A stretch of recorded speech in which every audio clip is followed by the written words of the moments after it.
اسرائیلی وزیر دفاع کے قتل کا منصوبہ، نیتن یاہو کی بہو کی نقل و حرکت اور آئرن ڈوم سے متعلق حساس معلومات۔ حالیہ ایران اسرائیل جنگ کے دوران ایرانی جاسوسوں نے حساس معلومات ایران تک کیسے پہنچائیں؟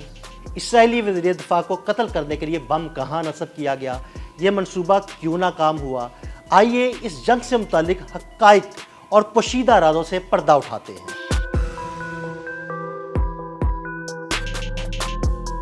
ایران اسرائیل جنگ کے دوران جہاں ایران کے اندر اسرائیل کا پھیلایا جاسوسوں کا نیٹ ورک بے نقاب ہوا، وہیں ایران نے بھی اسرائیل کے اندر اپنا ایک مضبوط جاسوس نیٹ ورک قائم کر رکھا تھا، جس کی بنیاد پر اسرائیل کے ان علاقوں کو بآسانی نشانہ بنایا گیا جہاں ایرانی جاسوس نیٹ ورک نے کیمرے نصب کر رکھے تھے اور پل پل کی ویڈیوز ایران تک پہنچ رہی تھیں۔ اس کے علاوہ کچھ عرصہ قبل اسرائیلی وزیر دفاع اسرائیل کوٹس کو بھی قتل کرنے کا منصوبہ مکمل تھا اور بم بھی نصب کیے جا چکے تھے، لیکن یہ منصوبہ عین وقت پر فیل ہو گیا۔ اسرائیلی چینل 12 نے انکشاف کیا کہ 24 سالہ اسرائیلی نوجوان کو اپریل میں ایران کے لیے جاسوسی اور وزیر دفاع اسرائیل کوٹس کے گھر کے قریب دھماکہ خیز مواد رکھنے کے الزام میں گرفتار کیا گیا تھا۔ ٹائمز آف اسرائیل کی رپورٹ کے مطابق ملزم روئی مزراحی ایران کے اس مبینہ منصوبے پر کام کر رہا تھا جس کا مقصد وزیر دفاع اسرائیل کوٹس کو قتل کرنا تھا۔ مزراحی پر جنگ کے دوران دشمن کی مدد جیسے سنگین سیکیورٹی الزامات کے تحت مقدمہ درج کیا گیا، جو اسرائیلی قوانین کے مطابق انتہائی خطرناک جرم شمار ہوتا ہے۔ رپورٹ کے مطابق مزراحی نے جو دھماکہ خیز مواد وزیر دفاع کے گھر کے قریب نصب کیا وہ اس وقت پھٹنے کے لیے تیار تھا جب وزیر دفاع وہاں سے گزرے۔ رپورٹ میں دعویٰ کیا گیا کہ ایران اس کارروائی میں کامیابی سے محض چند قدم دور تھا۔ 24 سالہ ملزم روئی مزراحی نے کفراہیم کے قصبے میں کوٹس کے گھر کے قریب طاقتور دھماکہ خیز مواد نصب کیا تھا۔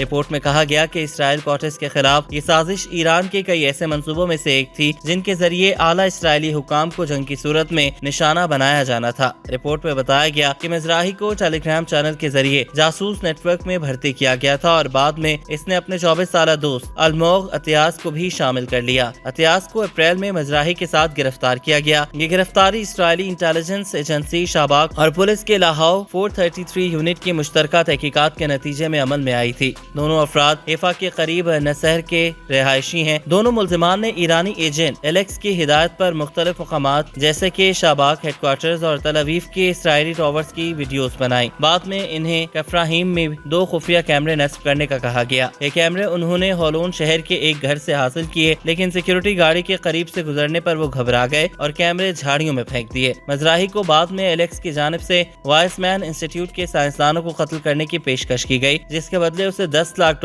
ادا کیے جانے تھے، لیکن اس نے نصف رقم پیش کی طلب کی تو انکار کر دیا گیا، جس کے بعد اس نے یہ کام کرنے سے انکار کر دیا۔ اس کے بعد مزراحی سے ایک دوسرے ایرانی ایجنٹ گیٹس نے رابطہ کیا اور اسے اسرائیلی کوٹس کے گھر کے قریب دھماکہ خیز مواد رکھنے کا کام سونپا گیا۔ رپورٹ کے مطابق مزراحی نے دھماکہ خیز مواد ایک نیلے رنگ کے بیگ میں حاصل کیا اور اسے کوٹس کے گھر کے قریب ایک مقام پر رکھ دیا، جس کے عوض کرپٹو کرنسی میں ادائیگی کی گئی۔ رپورٹ میں مزید کہا گیا کہ مزراحی دھماکہ خیز مواد کی ایک اینٹ اپنے گھر بھی لے گیا۔ مزراحی کے وکیل نے چینل 12 کو بتایا کہ وہ ایک ناسمجھ نوجوان تھا جس نے ریاست کی سیکیورٹی کو کوئی نقصان نہیں پہنچایا۔ مزراحی کی گرفتاری کے بعد اسرائیلی حکام نے کہا کہ مزراحی نے 2025 کے دوران ایرانی ایجنٹ سے رابطے میں رہتے ہوئے متعدد سیکیورٹی مشن انجام دیے۔ ان میں سے کچھ الموغ عطیاس کے ساتھ انجام دیے اور اسے مکمل علم تھا کہ وہ ایرانی ہدایات کے تحت کام کر رہا ہے۔